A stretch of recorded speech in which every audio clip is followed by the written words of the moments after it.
Good day mga ka-sports natin dyan. Choco Mucho Flying Titans ginulat nga ng PLDT High Speed Hitters.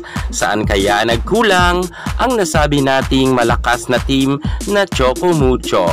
Alam naman natin kung gaano kagaling ang mga players nga ng Choco Mucho, subalit nga pinatiklop nga sila ng nasabi nating PLDT. Ngayon ating pag-uusapan at sisiyasatin kung bakit sila natalo at sino ba ang nagkulang pagdating nga sa kanilang team at sino ba ang wala masyadong ambag.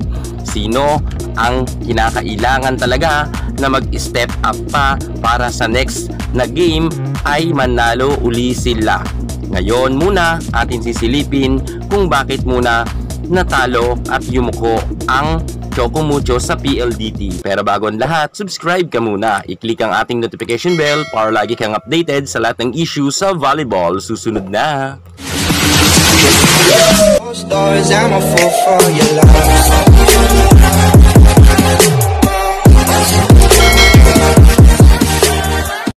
Maraming nagulat kahapon nang winalis nga ng PLDT ang malakas na team na Choco Mucho, kung saan mga ka-sports natin dyan talagang hindi ito inaasahan ng mga fans nga ng Titans na tatalunin nga sila at may mga set pa nga na natambakan nga sila ng PLDT.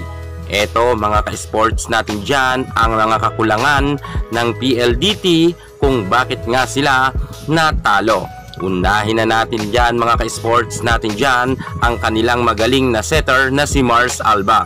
Yes mga ka-sports, bagamat magaling nga itong si Mars Alba na setter, pero kung ikukumparangan natin kay Fajardo na kung saan nakakuha nga ng 8 puntos, ibig sabihin talagang gumagana nga maging sa atake ang mga nasabi nating drop ball nga at ang mga 1-2 play nga ni Kim Fajardo at nakakablock pa nga ito. Samantalang si Mars Alba ay wala ngang ambag sa score at kahit isang puntos ay hindi nga siya nagkaroon. Makikita nga natin sa tally sheet na kung saan nga si Kim Fajardo ay may 8 na puntos. Si Mars Alba nga ay bokya nga, ibig sabihin hindi nga siya nakatulong sa score. Subalit magaling naman talaga siya na setter kung tutuusin, ngunit kulang pa siya sa diskarte sapagkat hindi niya napapaikot ang bola. Madalas niya rin ipasa ang bola kay Tolentino or iset nga kay Cici Rondina.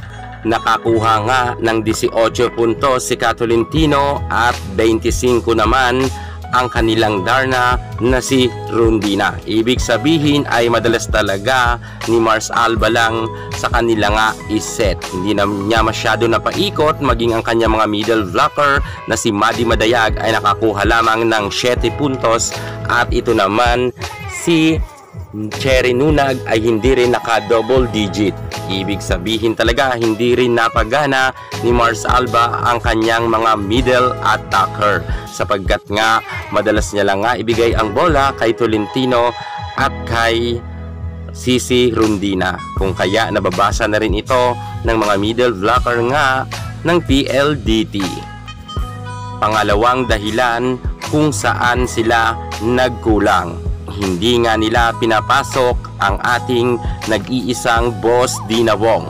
Kahit magaling si Mars Alba na setter, medyo nababasa na nga rin ang kanyang mga set, subalit ito ngang si Dina Wong sana ay ipinalit muna. Alam naman natin na magaling rin naman na setter itong si Boss D, para lang sana maiba nga ang timpla.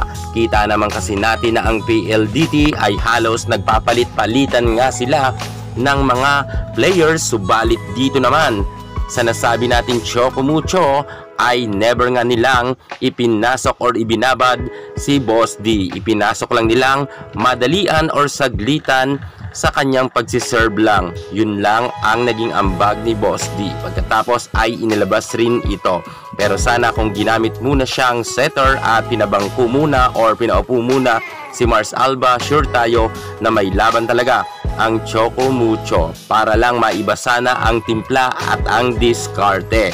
Pero sayang talaga dahil hindi nila ginamit nga sa loob ng court si Boss Dina Wong. Sana next time naman ay palitan naman si Mars Alba kahit papaano, kasi alam naman natin ng last conference ay nadala naman ni Boss D sa silver medalist ang kanilang team. Sana maalala nila ito.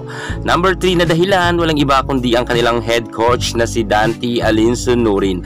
Bagamat talagang alam naman natin na magaling na coach itong si Coach Dante, subalit nga dahil nga sa kanyang mga decision making ay mukha talaga mga ka-sports dito siya nagkulang, sapagkat nga masyado nilang ibinabad nga si Cici Rondina. Sana kahit papaano ay medyo pinagpahinga niya rin ang kanyang mga players. Alam naman natin na kahit papaano ay magagaling ito ang nasa bench pero hindi nga ito nagamit. Sana sila Micah Ortiz, ipinasok naman Regine Arocha. Alam naman natin na ang PLDT ay sumugal nga sa kanilang mga bagong players pero gumana ito. Nag-iiba talaga kasi ang diskarte kapag may bago ang pinapasok na players. Subalit ang Choco Mucho ay nanatili talaga sila sa kanilang ang first 6 lineups. Subalit ipinasok naman nila itong si Hani Ruiz Tubino, nakakuha lang naman ito ng 3 puntos at hindi rin masyado gumana, sapagkat nga hindi rin naman kasi ito ibinabad talaga ng husto sa loob ng court at ibinalik niya si Isa Molde.